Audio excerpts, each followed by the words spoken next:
ਸਤਿ ਸ਼੍ਰੀ ਅਕਾਲ। ਤੁਸੀਂ ਜੁੜੇ ਹੋਏ ਹੋ ਪੰਜਾਬੀ ਰੇਡੀਓ USA ਦੇ ਨਾਲ ਤੇ ਮੈਂ ਹਾਂ ਪ੍ਰਵੀਨ ਸ਼ਰਮਾ ਲੈ ਕੇ ਹਾਜ਼ਰ ਹਾਂ ਪ੍ਰੋਗਰਾਮ ਖਬਰ ਤੇ ਨਜ਼ਰ।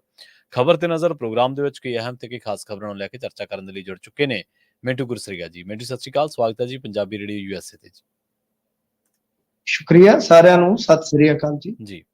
ਅੱਗੇ ਵਧਣ ਤੋਂ ਪਹਿਲਾਂ ਧੰਨਵਾਦ ਕਰਦੇ ਚਲੀਏ ਸਪਾਂਸਰਸ ਦਾ ਜਿਹੜੇ ਜ਼ਰੀਆ ਬਣਦੇ ਨੇ ਇਹਨਾਂ ਪ੍ਰੋਗਰਾਮਾਂ ਨੂੰ ਤੁਹਾਡੇ ਤੱਕ ਪਹੁੰਚਾਉਣ ਦੇ ਲਈ। ਖਾਲਸਾ ਇੰਸ਼ੋਰੈਂਸ ਏਜੰਸੀ ਵਾਲੇ, ਜਿਨ੍ਹਾਂ ਤੋਂ ਤੁਸੀਂ ਹਰ ਤਰੀਕੇ ਦੀ ਇੰਸ਼ੋਰੈਂਸ ਲੈ ਸਕਦੇ ਹੋ। ਇੰਸ਼ੋਰੈਂਸ ਬਾਰੇ ਪਤਾ ਕਰਨ ਲਈ ਇਹਨਾਂ ਦਾ ਨੰਬਰ ਹੈ 468-272-2500। ਇਹ 1992 ਤੋਂ ਲਗਾਤਾਰ ਇੰਸ਼ੋਰੈਂਸ ਬਿਜ਼ਨਸ ਦੇ ਵਿੱਚ ਸ਼ਾਨਦਾਰ ਸੇਵਾਵਾਂ ਦੇ ਰਹੇ ਨੇ ਤੇ ਅਮਰੀਕਾ ਭਰ ਦੇ ਵਿੱਚ ਇੰਸ਼ੋਰੈਂਸ ਕਰਦੇ ਨੇ। ਅੱਜ ਹੀ ਕਾਲ ਕਰੋ 468-272-2500 ਤੇ। ਟਰਕੀਅਨ ਇਮੀਗ੍ਰੇਸ਼ਨ ਲਾ ਫਰਮ ਵਾਲੇ, ਜੇ ਟਰਕੀਅਨ ਟੌਨੀ ਟਰਕੀਅਨ ਦੇ ਨਾਲ ਤੁਸੀਂ US ਇਮੀਗ੍ਰੇਸ਼ਨ ਬਾਬਤ ਕੋਈ ਵੀ ਸਲਾਹ ਕਰਨੀ ਹੈ, ਕੋਈ ਵੀ ਸਵਾਲ ਪੁੱਛਣਾ ਤੇ ਇਹਨਾਂ ਦਾ ਨੰਬਰ ਹੈ 4159090503। ਕ੍ਰਿਸ਼ਨ ਧਨੋਟਾ ਯੂਬਾ ਸਿਟੀ, ਬਲਜਿੰਦਰ ਸਿੰਘ ਨੇ ਜਰੂਰਲੈਂਡ, ਪਰਮਜੀਤ ਕੌਰੰਗੀ ਵੈਕਾਵਿਲ, ਪ੍ਰਿਤਪਾਲ ਸਿੰਘ ਸਿੱਧੂ ਫਰੈਜ਼ਨੋ, GN ਲੀਵ ਵਾਲੇ ਟਰੱਕ ਵਾਸ਼ ਕਰਦੇ ਨੇ, ਆਇਲ ਚੇਂਜ ਕਰਦੇ ਨੇ, 에ਅਰ ਬ੍ਰੇਕਾਂ ਦਾ ਕੰਮ ਤਸੱਲੀ ਬਖਸ਼ ਕਰਵਾ ਸਕਦੇ, ਨਵੇਂ ਪੁਰਾਣੇ ਟਾਇਰ ਵੀ ਇਹਨਾਂ ਤੋਂ ਮਿਲਦੇ ਨੇ। ਲੋਕੇਸ਼ਨ ਸੈਂਟਾ ਨੀਲਾ ਦੀ ਨਿਮਾ ਸੋਤਾ ਦੇ ਨਾਲ ਗੱਲ ਕੀਤੀ ਜਾ ਸਕਦੀ ਹੈ 209-277-0113 ਤੇ। ਜਸਵਿੰਦਰ ਸਿੰਘ, ਨਛੱਤਰ ਕੌਰ ਨਾਗਰਾ ਰੋਜ਼ਵੈਲ, ਚਰਨ ਸਿੰਘ ਸੁਖਵਿੰਦਰ ਢਾਲੀਵਾਲ ਐਰੀਜ਼ੋਨਾ ਤੇ ਐਂਟੀਲੂਪ ਟਰੱਕ ਸਟਾਪ ਵਾਲੇ। ਇਹਨਾਂ ਸਾਰੇ ਹੀ ਸਪਾਂਸਰਸ ਦਾ ਬਹੁਤ ਬਹੁਤ ਧੰਨਵਾਦ। ਤੇ ਜੇਕਰ ਤੁਸੀਂ ਵੀ ਪੰਜਾਬੀ ਰੇਡੀਓ USA ਦੇ ਇਹਨਾਂ ਪ੍ਰੋਗਰਾਮਾਂ ਨੂੰ ਸਪਾਂਸਰ ਕਰਨਾ ਚਾਹੁੰਦੇ ਹੋ ਤਾਂ ਸਟੂਡੀਓ ਦਾ ਨੰਬਰ ਹੈ 4082725200। ਅੱਜ ਦਾ ਖਬਰ ਤੇ ਨਜ਼ਰ ਪ੍ਰੋਗਰਾਮ ਸਾਲ 2024 ਦੀ 28 ਮਈ ਦਾ ਪ੍ਰੋਗਰਾਮ ਹੈ ਤੇ ਦਿਨ ਅੱਜ ਮੰਗਲਵਾਰ ਹੈ। ਮਿੰਟੂ ਜੀ, ਖਬਰਾਂ ਦੀ ਸ਼ੁਰੂਆਤ ਕਰੀਏ ਕਤਲ ਮਾਮਲੇ ਤੋਂ, ਜਿਸ ਮਾਮਲੇ ਦੇ ਵਿੱਚ ਰਾਮ ਰਹੀਮ ਬਰੀ ਹੋ ਗਿਆ ਜੀ। ਇਹ ਕਿਹੜੇ ਕਤਲ ਮਾਮਲੇ ਦੇ ਵਿੱਚ ਬਰੀ ਹੋਇਆ ਜੀ? ਦੇਖੋ, ਇਹ ਕਤਲकांड ਸੀਗਾ ਰਣਜੀਤ ਸਿੰਘ ਕਤਲकांड ਜਿਹੜਾ ਸੀਗਾ। ਰਣਜੀਤ ਬੇਸਿਕਲੀ ਇਹਨਾਂ ਦਾ ਮੈਨੇਜਰ ਹੀ ਸੀਗਾ ਡੇਰੇ ਦਾ ਜੀ। ਤੇ ਰਣਜੀਤ ਨੂੰ ਇਸ ਸ਼ੱਕ ਦੇ ਵਿੱਚ ਮਾਰਿਆ ਸੀ ਇਹਨਾਂ ਨੇ ਕਿ ਇਹਨਾਂ ਨੂੰ ਸ਼ਾਇਦ ਉਹਦੇ ਤੇ ਸ਼ੱਕ ਸ਼ੁਬਾ ਸੀਗਾ ਕਿ ਜਿਹੜੀ ਚਿੱਠੀ ਅਟਲ ਬਿਹਾਰੀ ਵਾਜਪਾਈ ਨੂੰ ਤਤਕਾਲੀ ਪ੍ਰਧਾਨ ਮੰਤਰੀ ਨੂੰ ਲਿਖੀ ਗਈ ਆ ਉਹ ਰਣਜੀਤ ਨੇ ਲਿਖਵਾਈ ਆ, ਕਿਉਂਕਿ ਰਣਜੀਤ ਦੀ ਭੈਣ ਵੀ ਉੱਥੇ ਰਹਿੰਦੀ ਸੀਗੀ ਤੇ ਦੋਸ਼ ਲਾਉਣ ਵਾਲਿਆਂ ਚੋਂ ਵੀ ਇੱਕ ਸੀ ਤੇ ਦੂਸਰਾ ਦਾ ਟੱਬਰ ਵੀ ਉੱਥੇ। ਬਾਅਦ ਦੇ ਵਿੱਚ ਇਹਨੇ ਡੇਰਾ ਛੱਡ ਦਿੱਤਾ ਸੀਗਾ ਤਾਂ ਜੁਲਾਈ 2002 ਦੇ ਵਿੱਚ ਇਹਦਾ ਕਤਲ ਹੋ ਜਾਂਦਾ ਜੀ, ਕਿਉਂਕਿ ਉਹ ਚਿੱਠੀ ਛਾਪੀ ਸੀਗੀ ਛਤਰਪਤੀ ਨੇ। ਮੁੜ ਕੇ ਅਕਤੂਬਰ 2002 ਦੇ ਵਿੱਚ ਛਤਰਪਤੀ ਨੂੰ ਮਾਰ ਦਿੱਤਾ ਜਾਂਦਾ। ਫਿਰ ਇਹ ਬਾਅਦ ਦੇ ਵਿੱਚ ਮਾਮਲਾ ਗਿਆ ਪੁਲਿਸ ਕੋਲ, ਪੁਲਿਸ ਨੇ ਕਲੀਨ ਚਿੱਟ ਦੇ ਦਿੱਤੀ ਸੀਗੀ ਜੀ। ਤਾਂ ਉਸ ਤੋਂ ਬਾਅਦ ਫਿਰ ਪੀੜਤ ਜਿਹੜੇ ਸਨ ਉਹ ਗਏ ਸਨ ਹਾਈ ਕੋਰਟ ਤੇ ਹਾਈ ਕੋਰਟ ਦੇ ਵਿੱਚ ਸੁਣਵਾਈ ਤੋਂ ਬਾਅਦ ਉਹਨਾਂ ਨੇ ਮਾਮਲਾ ਦੇ ਦਿੱਤਾ ਸੀਗਾ CBI ਨੂੰ। CBI ਨੇ ਪਹਿਲਾਂ ਡੇਰਾ ਮੁਖੀ ਨੂੰ ਨਾਮਜ਼ਦ ਨਹੀਂ ਸੀ ਕੀਤਾ, ਖੱਟਾ ਸਿੰਘ ਦੇ ਬਿਆਨਾਂ ਤੇ ਉਹਨੂੰ ਬਾਅਦ ਚ ਨਾਮਜ਼ਦ ਕਰ ਲਿਆ ਗਿਆ। ਫਿਰ ਟ੍ਰਾਇਲ ਹੁੰਦਾ ਤੇ ਉਸ ਤੋਂ ਬਾਅਦ ਸਭ ਨੂੰ ਪਤਾ ਹੈ ਕਿ ਸਜ਼ਾ ਹੋ ਜਾਂਦੀ ਹੈ ਇਹਨੂੰ। ਹੁਣ ਜਦੋਂ ਸਜ਼ਾ ਹੋ ਜਾਂਦੀ ਹੈ ਤਾਂ ਜ਼ਰਾ ਜੀ ਗੱਲ ਹੈ ਕਿ ਜ਼ਿਆਦਾਤਰ ਆਦਮੀ ਜਿਹੜੇ ਉਹ ਅੱਪਰ ਕੋਰਟ ਦੇ ਵਿੱਚ ਅਪੀਲ ਤੇ ਪਾਉਂਦੇ ਹੀ ਆ ਕਿ ਚਲੋ ਉੱਥੋਂ ਫੈਸਲਾ ਹੋ ਜਾਵੇ, ਭਾਵੇਂ ਕੋਈ ਦੋਸ਼ੀ ਹੈ ਭਾਵੇਂ ਕੋਈ ਵਿਦੋਸ਼ ਹੈ। ਹਰੇਕ ਬੰਦੇ ਕੋਲ ਅਧਿਕਾਰ ਵੀ ਹੁੰਦਾ ਤੇ ਹਰੇਕ ਬੰਦਾ ਚਾਰਾ ਮਾਰਦਾ ਕਿ ਲੱਗਦੇ ਹੱਲੇ ਜੇ ਪਾਰ ਲੱਗ ਗਏ ਤੇ ਠੀਕ ਆ। ਤਾਂ ਇਸ ਕੇਸ ਦੇ ਵਿੱਚ ਜੇ ਆਪਾਂ ਟਾਈਮ ਲਾਈਨ ਦੇ ਮੁਤਾਬਕ ਚੱਲੀਏ ਕਿ 22 ਸਾਲ ਪਹਿਲਾਂ ਹੱਤਿਆ, 19 ਸਾਲ ਬਾਅਦ ਇਹ ਸਜ਼ਾ ਹੋਈ ਸੀ, ਯਾਨੀ 2021 ਤੇ 3 ਸਾਲ ਬਾਅਦ ਬਰੀ ਹੋ ਗਏ। ਹੁਣ ਇਹਦੇ ਵਿੱਚ ਜਿਹੜੇ ਦੋਸ਼ੀ ਸੀਗੇ ਉਹ ਸੀਗਾ ਇੱਕ ਪੰਜਾਬ ਪੁਲਿਸ ਦਾ ਹੀ ਇੰਸਪੈਕਟਰ ਸੀਗਾ ਸਬਦਿਲ, ਇੱਕ ਸੀਗਾ ਜਸਵੀਰ। ਇਹਨਾਂ ਦੋਵਾਂ ਤੇ ਦੋਸ਼ ਸਨ ਕਿ ਸ਼ੂਟਰ ਇਹ ਸੀਗੇ। ਨਾਲ ਸੀਗੇ ਅਵਤਾਰ, ਕ੍ਰਿਸ਼ਨ ਲਾਲ ਤੇ ਰਾਮ ਰਹੀਮ ਵਰਗੇ ਜਿਹੜੇ ਸਹਿ ਦੋਸ਼ੀ ਹੋ ਗਏ ਜੀ। ਹੁਣ ਹੁੰਦਾ ਕੀ ਆ, ਇਸ ਚੀਜ਼ ਨੂੰ ਥੋੜਾ ਜਿਹਾ ਤਕਨੀਕੀ ਤੌਰ ਤੇ ਸਮਝਣਾ ਪਏਗਾ ਜਿਹਦੀ ਜਾਣਕਾਰੀ ਕਿਸੇ ਕੋਲ ਨਹੀਂ ਹੈ, ਜਿਹੜੀ ਇਨਸਾਈਟ ਸਾਡੇ ਕੋਲ, ਕਿਉਂਕਿ ਅਸੀਂ ਸ਼ੁੱਕਰਵਾਰ ਵੀ ਇਨਪੁਟ ਮਿਲ ਗਿਆ ਸੀਗਾ ਕਿ ਬਹੁਤ ਵੱਡੀ ਖਬਰ ਆਏਗੀ ਡੇਰਾ ਮੁਖੀ ਨੂੰ ਲੈ ਕੇ। ਅੱਛਾ, ਅਸਲ ਦੇ ਵਿੱਚ ਕੀ ਹੋਇਆ ਕਿ ਇੱਕ ਅਪੀਲ ਜਿਹੜੀ ਲੱਗਦੀ ਹੈ ਲਿਸਟਡ ਹੁੰਦੀ ਹੈ ਫਰਵਰੀ, ਸ਼ਾਇਦ 21 ਫਰਵਰੀ ਨੂੰ, 21 ਫਰਵਰੀ ਨੂੰ, ਕਿਉਂਕਿ ਇਸ ਤੋਂ ਪਹਿਲਾਂ ਜਿਹੜਾ ਜਸਵੀਰ ਸੀਗਾ ਸਬਦਿਲ ਸੀਗਾ ਇਹ ਜ਼ਮਾਨਤਾਂ ਵਾਸਤੇ ਚਾਰਾਜੋਈ ਕਰਦੇ ਰਹੇ, ਕਿਉਂਕਿ ਇਹਨਾਂ ਨੇ ਪਹਿਲਾਂ ਵੀ 7-8 ਸਾਲ ਕੱਟੀ ਸੀ, ਬਾਅਦ ਦੇ ਵਿੱਚ ਵੀ ਸਜ਼ਾ ਹੋ ਗਈ ਇਹਨਾਂ ਨੂੰ। ਇਹ ਜਿਹੜੇ ਦੋਵੇਂ ਸੀਗੇ, ਹਾਲਾਂਕਿ ਉਸ ਵੇਲੇ ਸਬੂਤਾਂ ਦੇ ਨਾਲ ਟੈਂਪਰਿੰਗ ਵਗੈਰਾ ਜਿਹੜੀ ਆ ਹੋਈ ਹੈ, ਕਿਉਂਕਿ ਇਹਦਾ ਜਿਹੜਾ ਲਾਇਸੈਂਸ ਸੀ ਉਹ ਵੈਪਨ ਹੁੰਦਾ ਜੋ ਮਹਿਕਮੇ ਦਾ, ਉਹ ਸਾਰਾ ਕੁਝ ਬੈਕਵਰਡ ਦੇ ਵਿੱਚ ਜਮਾ ਦਿਖਾ ਦਿੱਤਾ ਗਿਆ ਸੀ। ਜਸਵੀਰ ਜਿਹੜਾ ਸੀਗਾ ਇਹ ਪੈਰੋਲ ਤੇ ਆਇਆ ਸੀਗਾ ਸ਼ਾਇਦ ਕੋਈ ਅੱਜ ਤੋਂ ਲਾ ਲਓ ਕੋਈ ਸਾਲ 2 ਸਾਲ ਪਿੱਛੇ ਦੀ ਗੱਲ ਹੋਏਗੀ, ਐਗਜ਼ੈਕਟ ਜੀ, ਮੈਨੂੰ ਜੀ। ਪਤਾ ਨਹੀਂ। ਇਹ ਪੈਰੋਲ ਤੇ ਹੈ, ਮਰ ਗਿਆ ਸੀ ਜਸਵੀਰ ਸਿੰਘ। ਠੀਕ ਹੈ ਜੀ। ਇਧਰੋਂ ਤਬਦਿਲ ਹੋਰੀ ਮਤਲਬ ਕਿ ਜ਼ਮਾਨਤ ਲਈ ਵੀ ਕੁਝ ਦੋਸ਼ੀ ਚਾਰਾਜੋਈ ਕਰ ਰਹੇ ਸੀਗੇ, ਤਾਂ ਅਚਾਨਕ ਕੀ ਹੁੰਦਾ ਕਿ ਕੇਸ ਲਿਸਟਡ ਹੋ ਜਾਂਦਾ। ਹੁਣ ਹੂੰ, ਪਹਿਲੀ ਗੱਲ ਇਹ ਹੈ ਜੀ। ਕਿ ਇੱਥੇ 2002 ਦੀਆਂ ਅਪੀਲਾਂ ਪੈਂਡਿੰਗ ਪਈਆਂ ਨੇ Punjab and Haryana high court 'ਚ, ਉਹਨਾਂ ਦੇ ਨੰਬਰ ਨਹੀਂ ਹਲੇ ਆ ਰਹੇ। ਹੂੰ, 2006-7 ਦੇ ਅਸੀਂ ਆਪ ਕਹਿ ਲਓ ਕਿ ਗਵਾਹ ਹਾਂ ਇਸ ਚੀਜ਼ ਦੇ ਜੀ। ਕਿ ਉੱਥੇ ਪੈਂਡਿੰਗ ਪਈਆਂ ਨੇ ਅਪੀਲਾਂ। ਇਹ ਅਪੀਲ ਤੀਜੇ ਸਾਲ ਹੀ ਲੱਗ ਗਈ ਸੁਣਵਾਈ ਤੇ ਲੱਗੀ ਬੜੇ ਨਾਟਕੀ ਢੰਗ ਨਾਲ। ਠੀਕ ਹੈ। ਕਿਉਂ? ਕਿਉਂਕਿ ਜਸਬੀਰ ਸਿੰਘ ਨੂੰ, ਅੱਛਾ ਇਹ ਮੈਂ ਵਾਰ-ਵਾਰ ਕਹਿ ਰਿਹਾ ਕਿ ਇਹ ਇਨਸਾਈਡ ਹੈ, ਹੂੰ, ਇਹ ਹੂੰ, ਤੁਹਾਨੂੰ ਕਿਤੇ ਪੜ੍ਹਨ ਸੁਣਨ ਨੂੰ ਨਹੀਂ ਮਿਲੇਗੀ ਚੀਜ਼। ਹੂੰ, ਹੂੰ, ਅੱਛਾ, ਉਹਦੇ 'ਚ ਕੀ ਹੋਇਆ ਕਿ ਜਿਹੜਾ ਜਸਬੀਰ ਸੀਗਾ, ਇਹਦੇ ਪਰਿਵਾਰ ਨੇ ਇੱਕ ਅਰਜ਼ੀ ਲਾਈ ਕਿ ਜੀ ਅਸੀਂ ਜੋ ਸਾਡੇ ਤੇ ਸੋਸ਼ਲੀ ਸਟਿਗਮਾ ਹੈ, ਅਸੀਂ ਇਹਨੂੰ ਹਟਾਉਣਾ ਚਾਹੁੰਦੇ ਹਾਂ। ਮਰੇ ਦੋਸ਼ੀ ਦੀ ਅਪੀਲ ਤੇ ਕੋਰਟ ਨੇ ਆਖਿਆ ਕਿ ਜ਼ਮਾਨਤਾਂ ਜ਼ਮੂਨਤਾਂ ਵਾਲਾ ਕੰਮ ਛੱਡੋ, ਅੱਜ ਸਿੱਧੀ ਸੁਣਵਾਈ ਕਰਦੇ। ਠੀਕ ਹੈ। ਉਸ ਤੋਂ ਬਾਅਦ ਇਹ ਰੋਜ਼ਮर्रा ਦੀ ਸੁਣਵਾਈ ਤੇ ਲੱਗਦਾ ਕੇਸ, ਹੂੰ, ਯਾਨੀ ਡੇ ਬਾਈ ਡੇ ਇਹਦੀ ਸੁਣਵਾਈ ਹੁੰਦੀ ਆ। 2 ਵਜੇ ਤੋਂ ਬਾਅਦ ਸਾਰੇ ਕੇਸ ਬੰਦ ਕਰ ਦਿੱਤੇ ਜਾਂਦੇ ਆ, ਠੀਕ ਹੈ। ਇਸ ਕੇਸ ਤੇ ਸੁਣਵਾਈ ਚੱਲ ਪੈਂਦੀ ਹੈ। ਹੂੰ, ਪਰ ਇਹਦੇ ਵਿੱਚ ਚੋਟੀ ਦੇ ਵਕੀਲਾਂ ਦੇ ਵਿੱਚ ਆਰ ਬਸੰਤ ਆਉਂਦੇ ਨੇ ਸੁਪਰੀਮ ਕੋਰਟ ਤੋਂ, ਜਿਹੜੇ ਕਿ ਕੇਰਲ ਹਾਈ ਕੋਰਟ ਦੇ ਸਾਬਕਾ ਜਸਟਿਸ। ਠੀਕ ਹੈ। ਬੜੇ ਵੱਡੇ ਵਕੀਲ ਆਲੂਵਾਲੀਆ ਸਾਹਿਬ, ਬੀਬੀ ਮਾਥੁਰ ਜੀ, ਸਾਰੇ, ਕਿਉਂਕਿ ਮੇਰੇ ਕੋਲ ਡਾਕੂਮੈਂਟ ਨੇ, ਹੂੰ, ਹੂੰ, ਠੀਕ ਹੈ ਨਾ ਜੀ, ਕੋਈ ਸ਼ੱਕ ਸ਼ੁਬਾ ਹੋਵੇ, ਮੇਰੇ ਕੋਲ ਡਾਕੂਮੈਂਟ ਨੇ ਉਹ ਸਾਰੇ। ਮੈਂ ਕਿਉਂਕਿ ਅਦਾਲਤ ਦੇ ਫੈਸਲੇ ਤੇ ਮੈਂ ਗੱਲ ਕਰ ਰਿਹਾ ਤੇ ਬੜੇ ਜ਼ਿੰਮੇਵਾਰੀ ਨਾਲ ਗੱਲ ਕਰ ਰਿਹਾ। ਹੂੰ, ਹੂੰ, ਪੰਜਾਬੀ ਰੇਡੀਓ USA ਦਾ ਇਹਦੇ ਤੇ ਕੋਈ ਨਹੀਂ ਹੈ, ਮੈਂ ਆਪਣੀ ਗੱਲ ਕਰ ਰਿਹਾ ਤੇ ਇਹਦਾ ਮੈਂ ਜ਼ਿੰਮੇਵਾਰ ਹਾਂ। ਜੀ, ਜੀ। ਤਾਂ ਬਹੁਤ ਤਗੜੇ ਵਕੀਲ ਪੇਸ਼ ਹੁੰਦੇ ਨੇ, ਕੋਈ ਕਿਸੇ ਵੱਲੋਂ ਹੋ ਰਿਹਾ, ਕੋਈ ਕਿਸੇ ਵੱਲੋਂ, ਲੀਡ ਕਰ ਰਹੇ ਨੇ ਆਰ ਬਸੰਤ। ਠੀਕ ਹੈ। ਡੇ ਬਾਏ ਡੇ ਸੁਣਵਾਈ ਹੁੰਦੀ ਆ। ਤੁਸੀਂ ਹਿਸਾਬ ਲਾ ਲਓ ਕਿ ਫੈਸਲਾ ਫਰਵਰੀ 'ਚ ਲਿਸਟਡ ਹੁੰਦਾ ਹੂੰ, ਕੇਸ ਸੁਣਵਾਈ ਤੇ ਤੁਸੀਂ ਅੰਦਾਜ਼ਾ ਲਾ ਲਓ ਕਿ ਆ ਮਈ ਆ, 3 ਮਹੀਨਿਆਂ ਦੇ ਅੰਦਰ ਅੰਦਰ 3 ਮਹੀਨਿਆਂ ਦੇ ਅੰਦਰ ਅੰਦਰ ਫੈਸਲਾ ਹੋ ਗਿਆ। ਜਦ ਕਿ ਇੱਥੇ ਜ਼ਮਾਨਤਾਂ ਪੈਂਡਿੰਗ ਪਈਆਂ ਨੇ 5-5 6-6 ਮਹੀਨਿਆਂ ਤੋਂ, ਹੂੰ, ਕੋਈ ਐਂਟੀਸਪੇਟਰੀ ਹੈ, ਕੋਈ ਦੂਸਰੀ। ਜੀ। ਤਾਂ ਜਿਸ ਤਰੀਕੇ ਨਾਲ ਇਹ ਕੇਸ ਜਿਹੜਾ ਉਹ ਹੰਨੇ ਬੰਨੇ ਲੱਗਾ, ਹੂੰ, ਉਹਦੇ ਵਿੱਚ ਕੋਈ ਬਹੁਤਾ ਤਾਂ ਨਹੀਂ, ਪਰ ਮੈਂ ਤੁਹਾਨੂੰ ਇਹਨਾਂ ਦੱਸ ਦਿੰਦਾ ਕਿ ਇੱਕ ਜੱਜ ਇਹਨਾਂ ਦੇ ਵਿੱਚੋਂ DB ਹੈ, ਡਬਲ ਬੈਂਚ ਹੈ, ਹਾਂਜੀ, ਹਾਂਜੀ। ਪਰਸੋਂ ਰਿਟਾਇਰ ਹੋਣ ਜਾ ਰਿਹਾ। ਉਹ ਠੀਕ ਹੈ ਜੀ। ਇੱਕ ਜੱਜ ਪਰਸੋਂ ਰਿਟਾਇਰ ਹੋਣ ਜਾ ਰਿਹਾ। ਹੂੰ, ਤਾਂ ਮਤਲਬ ਕਿ ਇਹ ਸਭ ਕੁਝ ਇੰਨੇ ਤੌਰ ਤਰੀਕੇ ਤੇ ਕਾਲੇ ਪਣ ਤੋਂ ਕੀਤਾ ਗਿਆ ਕਿ ਮਤਲਬ ਕਿ ਸਾਰੇ ਹੈਰਾਨ ਨੇ ਹੂੰ, ਕਿ ਭਾਈ ਇੰਨਾ ਜ਼ਬਰਦਸਤ, ਭਾਈ ਕਹਿ ਲੋ ਕਿ ਕੋਰਟ ਦਾ ਬਈ ਇੰਨਾ ਫੁਰਤੀਲਾ ਕੰਮ ਹੂੰ, ਹੂੰ, ਕਿ ਕੋਈ ਬੰਦਾ ਗਿਆ, ਮਰੇ ਬੰਦੇ ਦੇ ਵਾਰਸ ਜਾਵੇ ਗਿਆ, ਹੂੰ, ਉਹ ਕਹਿ ਰਹੇ ਜੀ ਸਟਿਗਮਾ ਲਾਉਣਾ। ਅੱਛਾ, ਹੁਣ ਕਮਾਲ ਦੀ ਗੱਲ ਹੈ ਕਿ ਇਹਦੇ 'ਚ ਕੀ ਹੁੰਦਾ ਵਾ, ਜਿਹੜੀਆਂ ਅਪੀਲਾਂ ਇਸ ਤਰ੍ਹਾਂ ਦੀਆਂ ਹੁੰਦੀਆਂ ਨੰਬਰ ਦੇ ਹਿਸਾਬ ਨਾਲ ਆਉਂਦਾ।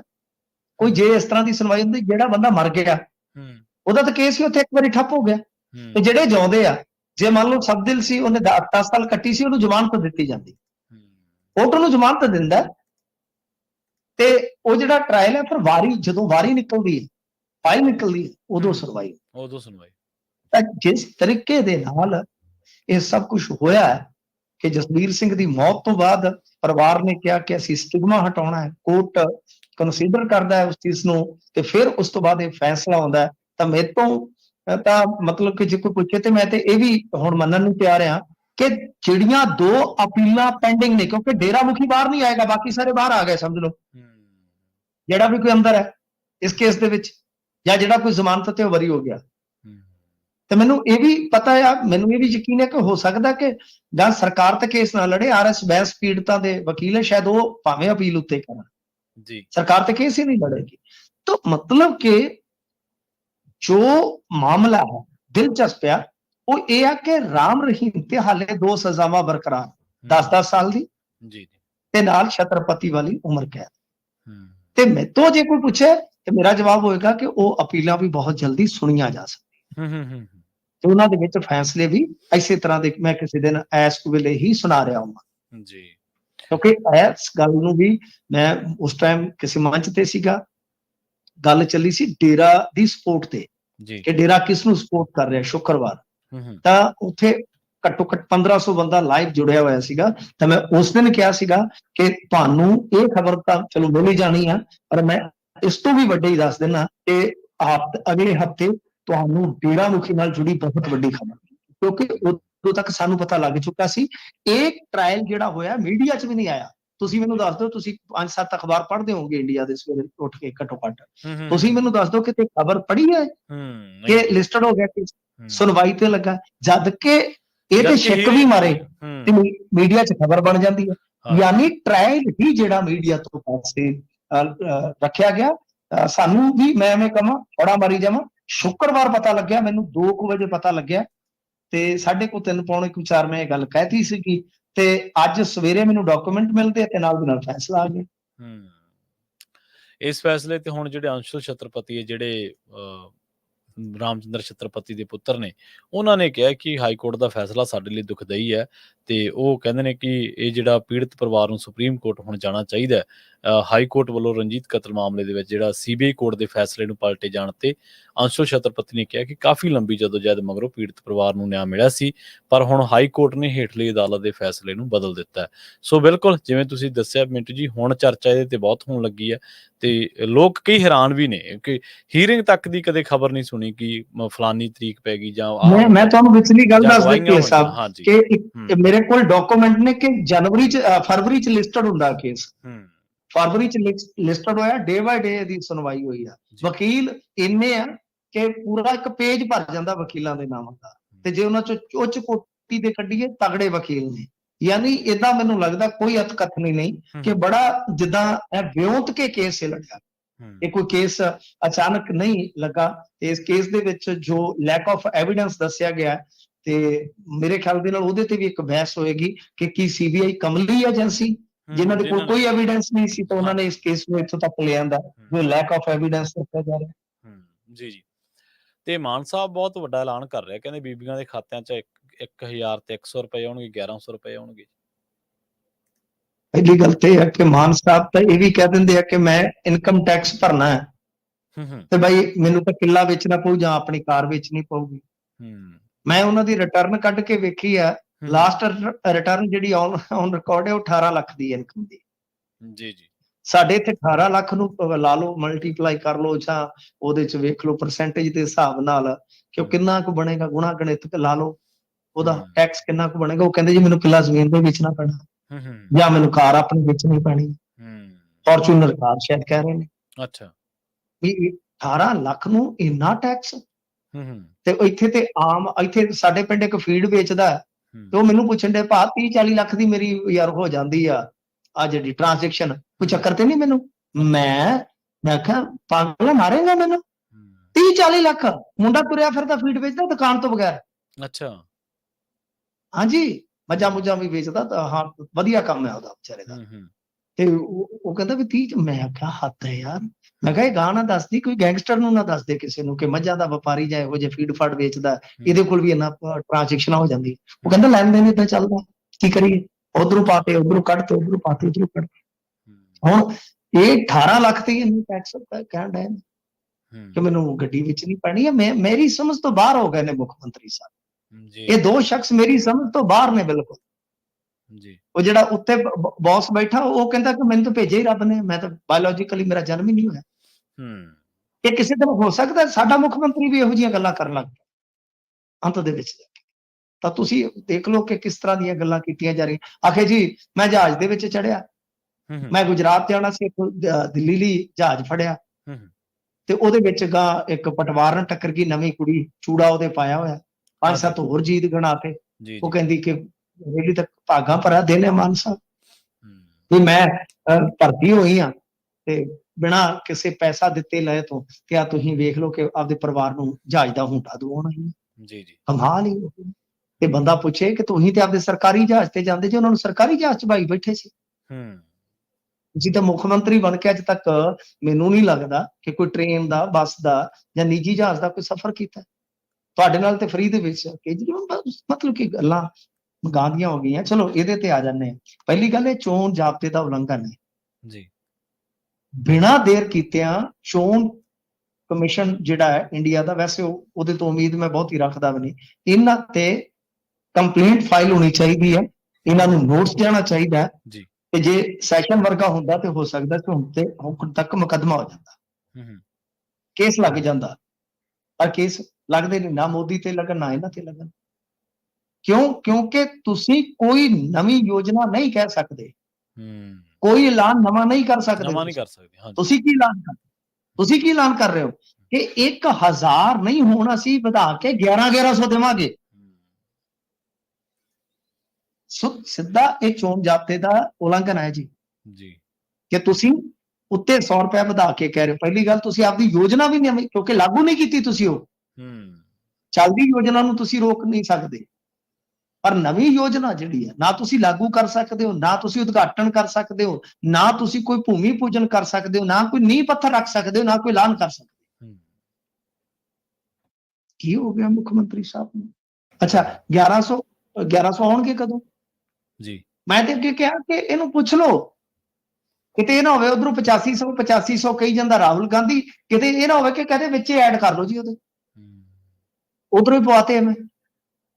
ਸੋ ਗੱਲ ਇਹ ਆ ਕਿ ਦਬਾਅ ਦੇ ਵਿੱਚ ਬਹੁਤ ਜ਼ਿਆਦਾ ਸਨ ਮਾਨ ਸਾਹਿਬ ਨੂੰ ਹਕੀਕਤ ਪਤਾ ਹੈ ਪ੍ਰਵੀਨ ਜੀ ਕਿ 13-0 ਨਹੀਂ ਹੋਣ ਜਾ ਰਹੀ,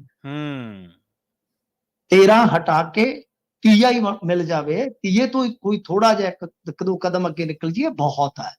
ਤਾਂ ਜਦੋਂ ਹੁਣ ਇਸ ਮੁੱਦੇ ਤੇ ਘਿਰੇ ਔਰਤਾਂ, ਦੇਖੋ ਸਾਡੀਆਂ ਔਰਤਾਂ ਨੇ, ਸਾਡੀਆਂ ਬੀਬੀਆਂ ਨੇ, ਬੱਚੀਆਂ ਨੇ ਬਹੁਤ ਵੋਟ ਪਾਇਆ, ਇਹਨਾਂ ਨੂੰ ਬਹੁਤ ਵੋਟ ਕੀਤਾ। ਇਹ ਪਹਿਲੀ ਵਾਰੀ ਸੀ ਮੇਰੀ ਸੰਭਾਲਾ ਚ ਮੈਂ ਪੜ੍ਹਿਆ ਕਿ ਜਿਹੜੀ ਵੋਟ ਕੁੱਲ ਪੋਲ ਹੋਈ ਸੀ 70 ਤੋਂ ਕੁਝ ਵੱਧ ਫੀਸਦ ਹੋਈ ਸੀ, ਉਹਦੇ ਵਿੱਚ 50% ਤੋਂ ਵੱਧ ਔਰਤਾਂ ਦੀ ਵੋਟ ਪੋਲ ਹੋਈ ਸੀ। ਇਹ ਮੇਰੀ ਕਹ ਲਓ ਕਿ ਛੋਟੀ ਨਹੀਂ, ਹੁਣ ਤਾਂ ਬਹੁਤ ਵੱਡੀ ਜ਼ਿੰਦਗੀ ਹੋ ਗਈ, ਵੱਡੀ ਮਤਲਬ ਕਿ ਕਾਫੀ ਉਮਰ ਹੋ ਗਈ ਮੇਰੀ, ਤਾਂ ਇਹ ਮੈਂ ਤੇ ਕਦੇ ਨਹੀਂ ਸੀ ਵੇਖਿਆ ਏਦਾਂ, ਇਹੋ ਜਿਹਾ ਟ੍ਰੈਂਡ, ਇਹੋ ਜਿਹਾ ਟਰਨ ਆਊਟ।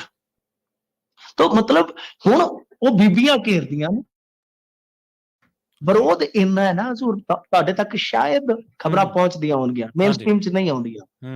ਕਿਹੜਾ ਸ਼ਹਿਰ ਹੈ ਜਿੱਥੇ ਵਿਰੋਧ ਨਹੀਂ ਹੋ ਰਿਹਾ? ਰਾਮਪੁਰੇ ਫੂਲ ਵਿਰੋਧ ਹੋਇਆ, ਮੌੜੀ ਵਿਰੋਧ ਹੋਇਆ, ਅਬੋਹਰ ਵਿਰੋਧ ਹੋਇਆ, ਮਤਲਬ ਕਿ ਹਰੇਕ ਜਗ੍ਹਾ ਤੇ ਇਹਨਾਂ ਦਾ ਖੁੱਲਾ ਵਿਰੋਧ ਹੋ ਗਿਆ। ਤਾਂ ਹੁਣ ਜਦੋਂ ਇੱਕ ਰਹੇ ਸੀਗੇ ਔਰਤ ਸਮਾਜ ਦੇ ਵਿੱਚ, ਇਹ ਕਹਿ ਲਓ ਕਿ ਇਹਨਾਂ ਦਾ ਕਰੇਜ਼ ਬਿਲਕੁਲ ਘਟ ਗਿਆ ਜਾਂ ਮਨਫੀ ਹੋ ਗਿਆ ਕਹਿ ਲਓ, ਤਾਂ ਹੁਣ ਇਹਨਾਂ ਨੂੰ ਯਾਦ ਆਈ ਆ, ਹੁਣ ਕਹਿੰਦੇ ਨਹੀਂ ਜੀ ਆਪਾਂ 1100 ਦੇ ਦੇ। ਪਰ ਚੋਣ ਜ਼ਾਬਤੇ ਚ ਤੁਸੀਂ ਇਸ ਤਰ੍ਹਾਂ ਦਾ ਕੋਈ ਲਾਲਚ ਵੋਟਰ ਨੂੰ ਨਹੀਂ ਦੇ ਸਕਦੇ, ਤੁਸੀਂ ਲਾਲਚ ਦੇ ਰਹੇ ਹੋ ਇੱਕ ਤਰ੍ਹਾਂ ਨਾਲ ਕਿ ਹੁਣ ਅਸੀਂ ਦੇ ਦਾਂਗੇ, ਇੱਕ ਵਾਰੀ ਹੋਰ ਵੋਟ ਪਾ ਦਿਓ। ਗਲਤ ਗੱਲ ਹੈ, ਪਰ ਐਥਿਕਸ ਵਗੈਰਾ ਹੁਣ ਮਾਨ ਸਾਹਿਬ ਨੂੰ ਜਾਂ ਮੋਦੀ ਸਾਹਿਬ ਨੂੰ ਕੌਣ ਯਾਦ ਕਰਾਏ? ਇਹਨਾਂ ਨੂੰ ਤੇ ਇਹੋ ਜਿਹੇ ਟਾਈਮ ਤੇ ਇੱਕ ਗੀਤ ਸੀਗਾ, ਫਿਰ ਰੱਬ ਨਹੀਂ ਚੇਤੇ ਆਉਂਦਾ ਇਹੋ ਜਿਹੇ ਟਾਈਮ ਤੇ, ਜਦੋਂ ਸੱਤਾ ਤੇ ਆਸੀਨ ਨੇ ਤਾਂ ਫਿਰ ਤੁਹਾਨੂੰ ਪਤਾ ਹੀ। ਆਮ ਆਦਮੀ ਪਾਰਟੀ ਦੀ ਸੋਸ਼ਲ ਇੰਜੀਨੀਅਰਿੰਗ ਦੀ ਜੇਕਰ ਗੱਲ ਕਰੀਏ ਤਾਂ ਚੋਣਾਂ ਤੋਂ ਪਹਿਲਾਂ ਮਿੰਟੂ ਜੀ ਤੁਸੀਂ ਦੱਸਿਆ ਸੀਗਾ ਕਿ ਇੱਕ ਚੈਨਲ ਜਿਹੜਾ ਕਿ ਹਰ ਘਰ ਦੇ ਵਿੱਚ ਚੱਲਦਾ ਹੈ, ਉਹਦੇ ਤੇ ਵਿਸ਼ੇਸ਼ ਤੌਰ ਤੇ ਇਸ਼ਤਿਹਾਰ ਚੱਲਦੇ ਰਹੇ ਆਮ ਆਦਮੀ ਪਾਰਟੀ ਦੇ। ਕਾਰਨ ਇਹ ਸੀਗਾ, ਕਈ ਮਹੀਨੇ ਪਹਿਲਾਂ ਚਲਾਤੇ ਸੀ, ਕਾਰਨ ਇਹ ਸੀਗਾ ਕਿ ਇੱਕ ਆਮ ਸਧਾਰਨ ਬੰਦੇ ਦੀ ਸੋਚ ਦੇ ਉੱਤੇ ਉਹਨੂੰ ਕੰਟਰੋਲ ਕਿਵੇਂ ਕੀਤਾ ਜਾਵੇ, ਉਹਦੇ ਤੇ ਅਸਰਦਾਇਕ ਜਿਹੜਾ ਇੱਕ ਅਸਰ ਅੰਦਾਜ਼ ਆ ਉਹ ਕਿਵੇਂ ਪੈਦਾ ਹੋਵੇ ਉਹਦੇ ਦੇ ਉੱਤੇ। ਪ੍ਰਵੀਨ ਭਾਈ, ਇਹ ਤੁਸੀਂ ਕਿਸੇ ਦੀ ਸੋਚ ਨੂੰ ਕੁਝ ਸਮੇਂ ਵਾਸਤੇ ਪ੍ਰਭਾਵਿਤ ਕਰ ਸਕਦੇ ਹੋ, ਉਹਨੂੰ ਲੰਮੇਰੇ ਸਮੇਂ ਵਾਸਤੇ, ਸਦੀਵੀ ਸਮੇਂ ਵਾਸਤੇ ਤੁਸੀਂ ਉਹਨੂੰ ਬੇਵਕੂਫ ਨਹੀਂ ਬਣਾ ਸਕਦੇ। ਪੰਜਾਬ ਦੇ ਲੋਕਾਂ ਦੇ ਸਾਹਮਣੇ ਜੋ ਮਾਡਲ ਆਫ ਗਵਰਨੈਂਸ ਹੈ, ਜਿਸ ਤਰ੍ਹਾਂ ਗਵਰਨ ਕੀਤਾ ਜਾ ਰਿਹਾ ਸਟੇਟ ਨੂੰ, ਜਿਸ ਤਰ੍ਹਾਂ ਹੇਠਲੇ ਪੱਧਰ ਤੇ ਲੋਕਾਂ ਦੀਆਂ ਮੁਸ਼ਕਲਾਂ ਨੇ, ਜਿਸ ਤਰ੍ਹਾਂ ਛੋਟੇ-ਛੋਟੇ ਕੰਮਾਂ ਵਾਸਤੇ ਉਹਨਾਂ ਨੂੰ ਬਿਪਤਾ ਚੋਂ ਗੁਜ਼ਰਨਾ ਪੈਂਦਾ, ਉਹ ਸਭ ਕੁਝ ਉਹਨਾਂ ਦੇ ਸਾਹਮਣੇ ਆ ਗਿਆ। ਇਹੀ ਕਾਰਨ ਸੀ ਕਿ ਜਿਸ ਬੰਦੇ ਨੂੰ ਵੇਖਣ ਵਾਸਤੇ ਆਪ ਮੁਹਾਰੇ ਭੀੜਾਂ ਜੁੜਦੀਆਂ ਸੀ, ਅੱਜ ਇਹਨਾਂ ਨੂੰ ਹਾੜੇ ਕੱਢਣੇ ਪੈਂਦੇ ਆ ਕਿ ਇਕੱਠ ਕਰੋ। ਜੀ, ਤੇ ਮੰਤਰੀ ਦੀ ਵੀਡੀਓ ਤੇ ਕਹਿੰਦੇ ਡੀਜੀਪੀ ਤਲਬ ਕੀਤਾ ਗਿਆ ਜੀ। ਦੇਖੋ, ਇਹ ਵੀ ਇੱਕ ਨਿਗਾਰ ਵੇਖ ਲਓ। ਹੁਣ ਕਿਸੇ ਟਾਈਮ ਸੰਦੀਪ ਸੀਗਾ ਜਿਹੜਾ ਇਹਨਾਂ ਦਾ ਮੰਤਰੀ ਉੱਥੇ ਦਿੱਲੀ ਦੇ ਵਿੱਚ, ਉਹਦੀ ਇੱਕ ਵੀਡੀਓ ਆਈ ਸੀਗੀ, ਰਾਸ਼ਨ ਕਾਰਡ ਮਸ਼ਹੂਰ ਹੋ ਗਿਆ ਸੀਗਾ, ਉਸ ਤੋਂ ਬਾਅਦ ਇਹਨਾਂ ਨੇ ਬਿੰਦ ਨਹੀਂ ਲਾਇਆ, ਮਿੰਟ ਮਾਰਿਆ, ਉਹਨੂੰ ਪਾਰਟੀ ਚੋਂ ਕੱਢ ਕੇ ਮਾਰਿਆ, ਵਜ਼ਾਰਤ ਚੋਂ ਕੱਢ ਕੇ ਮਾਰਿਆ। ਇੱਥੇ ਹੁਣ ਦੂਸਰਾ ਮੰਤਰੀ ਹੈ ਜਿਹੜਾ ਇਹੋ ਜਿਹੇ ਕਹਿ ਲਓ ਗੰਦੇ ਕੰਮ ਦੇ ਵਿੱਚ ਘਿਰ ਗਿਆ ਜੀ। ਹੁਣ ਕੱਲ ਦੀ ਇਹ ਵੀਡੀਓ ਵਾਇਰਲ ਹੋਈ ਆ, ਭਾਰਤੀ ਜਨਤਾ ਪਾਰਟੀ ਵਾਲਾ ਬੱਗਾ ਜਿਹੜਾ, ਉਹਨੇ ਵਾਇਰਲ ਕੀਤੀ ਹੈ ਸ਼ਰੇਆਮ, ਨਾਂ ਲਿਖ ਕੇ ਮੰਤਰੀ ਦਾ, ਸਭ ਕੁਝ। ਤਾਂ ਤੁਸੀਂ ਅੰਦਾਜ਼ਾ ਲਾ ਲਓ ਕਿ ਐਡੀ ਬੇਸ਼ਰਮ ਹੋ ਗਈ ਆ ਰਾਜਨੀਤੀ ਕਿ ਹੂੰ, ਇਸ ਮੁੱਦੇ ਤੇ ਗੱਲ ਨਹੀਂ ਕੀਤੀ ਜਾ ਰਹੀ। ਜੀ। ਗੱਲ ਨੂੰ ਹੋਰ ਪਾਸੇ ਘੁਮਾਇਆ ਜਾ ਰਿਹਾ, 1100 ਰੁਪਈਆ ਦੇ ਦਿਆਂਗੇ। ਅੱਛਾ, ਉਦਯੋਗਪਤੀਆਂ ਨਾਲ ਹਾਲੇ ਵੀ ਮੁਲਾਕਾਤਾਂ ਦਾ ਦੌਰ ਜਾਰੀ ਆ ਕੇਜਰੀਵਾਲ ਸਾਹਿਬ ਦਾ। ਹੂੰ, ਤੁਸੀਂ ਮੈਨੂੰ ਦੱਸੋ ਕਿ ਪਹਿਲਾਂ ਤੁਸੀਂ ਆਉਂਦੇ ਹੁੰਦੇ ਸੀ, ਉਦੋਂ ਵੀ ਉਦਯੋਗਪਤੀਆਂ ਨਾਲ ਮੁਲਾਕਾਤ। ਜੀ। ਫਿਰ ਤੁਸੀਂ ਵਿਧਾਨ ਸਭਾ ਇਲੈਕਸ਼ਨ ਜਿੱਤ ਲਿਆ, ਫਿਰ ਵੀ ਉਦਯੋਗਪਤੀਆਂ ਨਾਲ ਹੁਣ ਲੋਕ ਸਭਾ 'ਚ ਫਿਰ ਉਦਯੋਗਪਤੀਆਂ ਨਾਲ ਮੁਲਾਕਾਤ। ਇਹ ਹੂੰ, ਉਦਯੋਗਪਤੀ ਕਿਹੜੇ ਆ ਜਿਹੜੇ ਆਪਣੀਆਂ ਸਮੱਸਿਆਵਾਂ ਨਹੀਂ ਦੱਸਦੇ? ਇਹ ਦੇਖੋ, ਸਭ ਕੁਝ ਇਹਨਾਂ ਦਾ ਸਕ੍ਰਿਪਟਡ ਹੁੰਦਾ ਹੈ। ਜੀ, ਜੀ। ਮੈਨੂੰ ਇਹਨਾਂ ਦੇ ਵਿੱਚ ਇੱਕ ਬੰਦੇ ਨੇ ਦੱਸਿਆ ਜਿਹੜਾ ਇਹਨਾਂ ਤੋਂ ਜੁਦਾ ਹੋਇਆ, ਹੂੰ, ਹੂੰ, ਨਾਰਾਜ਼ ਹੋਇਆ, ਮੁੜ ਕੇ ਹਤਾਸ਼ ਹੋਇਆ। ਉਹਨੇ ਆਖਿਆ ਸਾਡਾ ਇਹ ਜਿਹੜਾ ਆਟੋ ਵਾਲਾ ਸੀਗਾ ਲੁਧਿਆਣੇ ਦੇ ਵਿੱਚ, ਉਹ ਵੀ ਸਕ੍ਰਿਪਟਡ ਸੀ, ਹੂੰ, ਸਾਡਾ ਵਰਕਰ ਸੀ।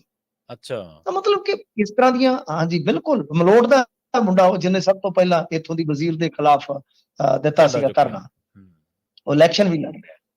ਜੀ, ਤਾਂ ਜੀ। ਗੱਲ ਇਹ ਆ ਕਿ ਹੁਣ ਇਹ ਸਾਰਾ ਕੁਝ ਜਿੱਦਾਂ ਕੀਤਾ ਜਾ ਰਿਹਾ ਕਿ ਤੁਸੀਂ ਜੇ ਕੋਈ ਮੰਨ ਲਓ ABC ਕਿਸੇ ਵੀ ਵਿਰੋਧੀ ਧਿਰ ਦੇ ਲੀਡਰ ਦੀ ਕੋਈ ਇਸ ਤਰ੍ਹਾਂ ਦੀ ਵੀਡੀਓ ਆ ਜਾਂਦੀ ਜਾਂ ਕਿਸੇ ਦੇ ਉਹਦੇ ਕੋਈ ਪਰਿਵਾਰ ਮੈਂਬਰ ਦੀ ਆ ਜਾਂਦੀ, ਬੱਚੇ ਦੀ ਆ ਜਾਂਦੀ, ਤੇ ਤੁਸੀਂ ਅਸਮਾਨ ਸਿਰ ਤੇ ਚੁੱਕ ਲੈਣਾ ਸੀ।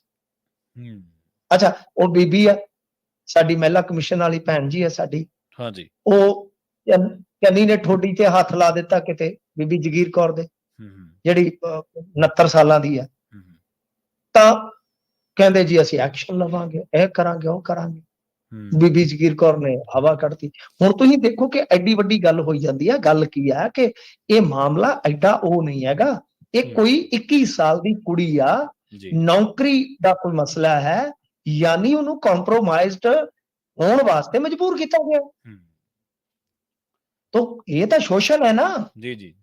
ਬਲੈਕਮੇਲਿੰਗ ਹੈ। ਤੁਸੀਂ ਇੱਕ ਚੇਅਰ ਤੇ ਬੈਠੇ ਹੋ, ਫਰਜ਼ ਕਰੋ ਤੁਸੀਂ ਹਾਂਜੀ। ਕੋਈ ਵੀ, ਤੁਸੀਂ ਕਿਸੇ ਅਦਾਰੇ ਦੇ ਵਿੱਚ MD ਹੋ, ਕੁਝ ਵੀ ਹੋ, ਹੂੰ, ਚਾਹੇ ਰੇਡੀਓ ਤੇ ਹੋ, TV ਤੇ ਹੋ, ਹੂੰ, ਤੁਸੀਂ ਕਿਸੇ ਦਾ ਕੰਮ ਕਰਨ ਵਾਸਤੇ ਉੱਥੇ ਬਿਠਾਏ ਗਏ ਹੋ। ਤੁਸੀਂ ਜੀ। ਉਹ ਕਰਨ ਦੀ ਇਵਜ਼ ਦੇ ਵਿੱਚ ਜੇ ਜਿਸਮਾਨੀ ਰਿਸ਼ਤਿਆਂ ਦੀ ਜਾਂ ਕਹਿ ਲਓ ਕਿ ਤਾਲੁਕਾਤ ਦੀ ਮੰਗ ਰੱਖਦੇ ਹੋ, ਡਿਮਾਂਡ ਰੱਖਦੇ ਹੋ, ਰਿਸ਼ਵਤ ਦੇ ਤੌਰ ਤੇ ਰੱਖ ਲਓ, ਭਾਵੇਂ ਹੂੰ, ਬਲੈਕਮੇਲਿੰਗ ਦੇ ਤੌਰ ਤੇ ਰੱਖ ਲਓ, ਤਾਂ ਤੁਸੀਂ ਇੱਕ ਕਰਪਟ ਪ੍ਰੈਕਟਿਸ ਹੀ ਨਹੀਂ ਕਰ ਰਹੇ, ਗੈਰ ਅਖਲਾਕੀ ਕੰਮ ਵੀ ਕਰ ਰਹੇ ਹੋ, ਕਿਉਂਕਿ ਤੁਹਾਡੇ ਤੇ ਬੱਚੇ ਆਪਦੇ ਕਿਹੜੇ ਕਿਹੜੇ ਨੇ। ਜੀ, ਜੀ। 21-22 ਸਾਲ ਦੀ ਕੁੜੀ ਕਿੱਡੀ ਕੁ ਹੁੰਦੀ ਹੈ, ਤੇ ਧੀਆਂ ਵਰਗੀ ਹੁੰਦੀ ਹੈ। ਹੂੰ, ਤੋ ਮਤਲਬ ਕਿ ਐਡਾ ਗੈਰ ਅਖਲਾਕੀ ਕਰ ਹੈ। ਤੁਸੀਂ ਜਾਂ ਤਾਂ ਉਹਦਾ ਖੰਡਨ ਕਰ ਦਿਓ, 2 ਦਿਨ ਹੋ ਗਏ ਖੰਡਨ ਵੀ ਨਹੀਂ ਕਰ ਸਕੇ, ਜ਼ਰੂਰਤ ਹੀ ਨਹੀਂ ਪਈ। ਨਹੀਂ, ਨਹੀਂ, ਕਿਸੇ ਨੇ ਨਹੀਂ ਕੀਤਾ। ਨਾ ਤੁਸੀਂ ਮੰਨ ਰਹੇ ਹੋ, ਹੂੰ, ਇਹਦਾ ਮਤਲਬ ਕਿ ਜੇ ਤੁਸੀਂ ਖੰਡਨ ਕਰਨ ਦੀ ਜ਼ਰੂਰਤ ਨਹੀਂ ਕਰ ਰਹੇ, ਤੁਹਾਨੂੰ ਪਤਾ ਰਾਜਪਾਲ ਦੇ ਕੋਲ ਪਹੁੰਚੀ ਹੋਈ ਹੈ, ਹਾਂਜੀ, ਹਾਂਜੀ, ਤੇ ਬਿਲਕੁਲ। ਰਾਜਪਾਲ ਇਹਨਾਂ ਗੱਲਾਂ, ਰਾਜਪਾਲ ਤੇ ਅੱਕਿਆ ਪਿਆ, ਉਹ ਕਹਿੰਦੇ ਯਾਰ ਤੀਜੇ ਹਫ਼ਤੇ ਤੇ ਵੀਡੀਓ ਆ ਜਾਂਦੀ ਇਹਨਾਂ ਦੀ, ਦੱਸੋ। ਮੈਂ ਤੇ ਇੱਕ ਸਕਰੀਨ ਹੁਣ ਇਹਨਾਂ ਵਾਸਤੇ ਲਵਾ ਕੇ ਰੱਖੀ ਆ, ਹੂੰ, ਗੁੱਠ ਜੀ ਚ, ਨਾਲੇ ਵੇਖਣ ਨੂੰ ਜੀ ਨਹੀਂ ਕਰਦਾ, ਆਵਾਜ਼ਾਰ ਹੁੰਦਾ, ਬਜ਼ੁਰਗ ਆਦਮੀ ਆ, ਹੂੰ, ਕਹਿੰਦਾ ਕਰੀਏ ਕੀ। ਅੱਛਾ, ਉਹਨੇ ਨਾਲ ਸਰਟੀਫਿਕੇਟ ਰੱਖਿਆ ਹੁੰਦਾ ਜੀ। ਫੋਰੈਂਸਿਕ ਦਾ, ਹੂੰ, ਕਟਾਰੂ ਚੱਕ ਵੇਲੇ ਫੋਰੈਂਸਿਕ ਦਾ ਸਰਟੀਫਿਕੇਟ ਭੇਜਤਾ ਸੀਗਾ ਪੰਜਾਬ ਗਵਰਨਮੈਂਟ ਨੂੰ, ਜੀ, ਜੀ। ਤਾਂ ਇਹਦਾ ਨਾ ਬਣਾਇਆ ਹੋਏਗਾ ਉਹਨੇ, ਚੈੱਕ ਹੂੰ, ਕਰਾ ਕੇ ਫੋਰੈਂਸਿਕ ਲੈਬ ਚੋਂ ਕਿ ਵੀਡੀਓ ਕਿਤੇ ਬਈ ਆਡਿਟ ਕਰਕੇ ਤੇ ਨਹੀਂ ਬਣਾਈ, ਹਾਂਜੀ, ਆਡਿਟ ਹਾਂਜੀ। ਕਰਕੇ ਜਾਂ ਆਫ ਕਰਕੇ ਜਿੱਦਾਂ ਬਣਾਉਂਦੇ ਆ। ਤਾਂ ਹੂੰ, ਗੱਲ ਇਹ ਆ ਕਿ ਬਈ ਤੁਸੀਂ ਜਾਂ ਤਾਂ ਖੰਡਨ ਕਰਦੇ, ਜਾਂ ਮੰਤਰੀ ਨੂੰ ਕਹਿੰਦੇ ਕਿ ਵੀਰਿਆ ਤੂੰ ਠੰਡੇ ਠੰਡੇ ਚੱਲ ਘਰ ਆਪਣੇ, ਜੀ, ਜੀ।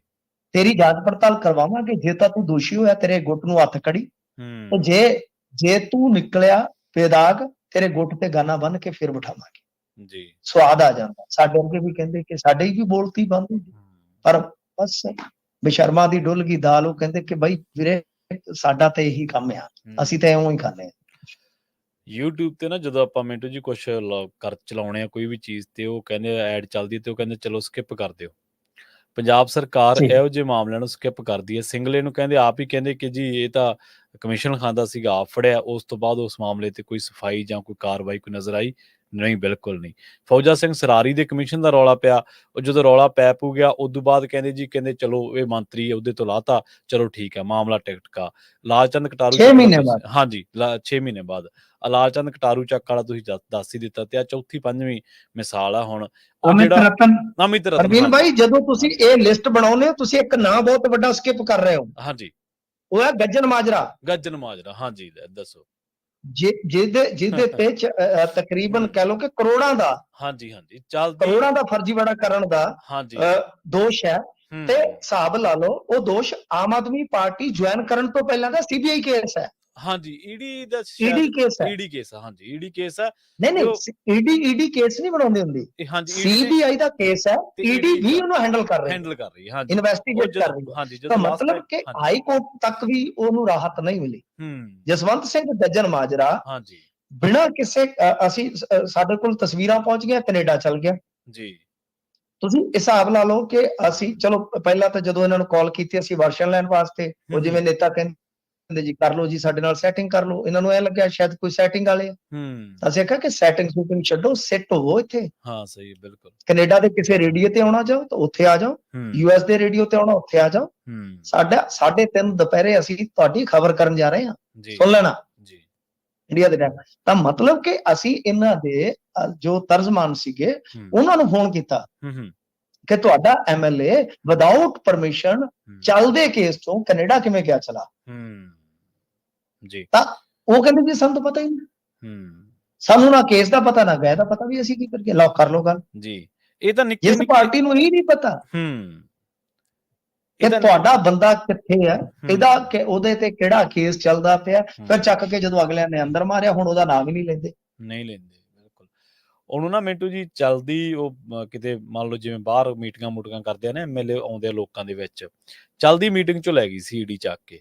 ਇਹਨਾਂ ਨੇ ਕਿਸੇ ਨੇ ਕੋਈ ਧਰਨਾ ਕੋਈ ਜ਼ਿਕਰ ਨਾ ਕੋਈ ਇਹ ਕਿ ਸਾਡੇ ਨਾਲ ਧੱਕਾ ਹੋ ਗਿਆ ਜਾਂ ਕੋਈ ਹੋਰ ਬਾਈ ਕਿਉਂ ਕਰਨਗੇ? ਹਾਂ ਕਿਉਂਕਿ ਲੌਜੀਕ ਹੈਗਾ, ਕਿਉਂਕਿ ਉਹ ਜਿਹੜਾ ਕੇਸ ਹੈ ਬਦਲਾਖੋਰੀ ਦਾ ਨਹੀਂ। ਨਹੀਂ ਹੈ ਜੇ ਬਦਲਾਖੋਰੀ ਕਹਿਣ ਤੋਂ ਕਰਨਗੇ ਕਿ ਉਹ ਤਾਂ ਕੇਸ ਹੀ ਤੁਹਾਡੀ ਪਾਰਟੀ ਜੁਆਇਨ ਕਰਨ ਤੋਂ ਪਹਿਲਾਂ ਦਾ, ਪਹਿਲਾਂ ਦਾ। ਹਾਂਜੀ ਬਿਲਕੁਲ ਬਿਲਕੁਲ ਉਦੋਂ ਤੇ ਸਰਕਾਰੀ ਕੈਪਟਨ ਵੀ ਸੀ ਸ਼ਾਇਦ। ਹੂੰ ਤੇ ਪੰਜਾਬ ਦੇ ਵਿੱਚ ਭਾਜਪਾ ਨੇ ਮਿੰਟੂ ਜੀ ਕਹਿੰਦੇ ਪੂਰੀ ਤਾਕਤ ਝੋਕ ਦਿੱਤੀ ਹੈ ਜੀ। ਦੇਖੋ ਭਾਜਪਾ ਨੇ ਅੱਜ ਵੀ ਨਿਰਮਲਾ ਸੀਤਾਰਮਨ, ਸਿਮਰਤੀ ਇਰਾਨੀ ਸਾਰੇ ਉਹ ਇੱਥੇ ਲਾਏ ਹੋਏ ਆ। ਭਾਜਪਾ ਦੀ ਦਾਲ ਗਲਦੀ ਨਜ਼ਰ ਨਹੀਂ ਆ ਰਹੀ। ਪ੍ਰਾਈਮ ਮਿਨਿਸਟਰ ਖੁਦ ਹੁਸ਼ਿਆਰਪੁਰ ਪਹੁੰਚ ਰਹੇ ਨੇ ਜੀ 30 ਤਰੀਕ ਨੂੰ। ਉਹ ਫਿਰ ਉੱਥੇ ਹੁਣ ਕੀ ਕਰਦੇ ਆ ਤੇ ਪਤਾ ਨਹੀਂ, ਮਗਰ ਗੱਲ ਇਹ ਆ ਕਿ ਇਸ ਵੇਲੇ ਭਾਜਪਾ ਤਾਕਤ ਜ਼ਰੂਰ ਚੋਕ ਰਹੀ ਹੈ, ਇਹਦੇ 'ਚ ਕੋਈ ਸ਼ੱਕ ਨਹੀਂ ਹੈ, ਕੋਈ ਦੋ ਰਾਏ ਨਹੀਂ ਹੈ। ਬੇਸ਼ੱਕ ਵਿਰੋਧ ਬੜਾ ਵੱਡਾ, ਅੱਜ ਵੀ ਇਹਨਾਂ ਦੇ ਜਿਹੜੇ ਉਮੀਦਵਾਰ ਸੀ ਉਹਨਾਂ ਦੇ ਘਰਾਂ ਦੇ ਘਰਾਓ ਦਾ ਪ੍ਰੋਗਰਾਮ ਸੀਗਾ, ਕੁਝ ਥਾਵਾਂ ਤੇ ਹੋਇਆ, ਘਰਾਂ ਦੇ ਅੱਗੇ ਜਾ ਕੇ ਬੈਠੇ ਵੀ ਨੇ।